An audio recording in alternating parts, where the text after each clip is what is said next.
chambre d'hôtel. Ces deux jeunes Toulousains sont en pleine révision. Ils se préparent, pas pour un examen, mais pour convaincre un public, ou plutôt pour le faire rire. Un objectif que s'est fixé Yassir Bouchnafa il y a 3 ans déjà. Mais juste avant le spectacle, le stress est toujours là. Là, j'essaie de me remettre mon texte, voir les transitions et essayer d'évacuer la pression. Parce que là, ça commence à monter. Je ne sais pas quelle heure il est, on va commencer là dans une demi-heure. De son côté, Tom Baldetti a écrit son tout premier sketch il y a à peine 6 mois. C'est dangereux Je débute encore, donc à chaque fois il y a ce même track, mais c'est un track qui est génial. C'est la meilleure des sensations qu'il puisse y avoir, autant avant de monter sur scène que d'être sur scène qu'après. C'est super, sachant que ce soir il y a énormément de potes à moi. Non, évidemment que je suis stressé. Moi j'ai toujours entendu dire que pour canaliser le stress sur scène, justement, il fallait imaginer le public tout nu. Et c'est ce que je fais. Et je vais arrêter parce que ça me dégoûte, franchement. C'est pas... Pardon. Je vais vous parler de ma grand-mère.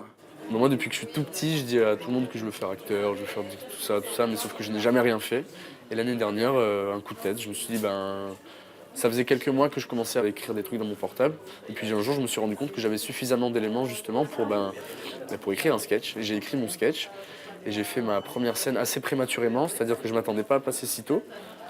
Dans ce petit bar d'un hôtel toulousain, chaque humoriste a 10 minutes pour mettre en scène des histoires vécues et décrocher quelques rires. L'autre jour, on m'a dit « Happy Brexit !» C'est ce qu'on appelle le stand-up.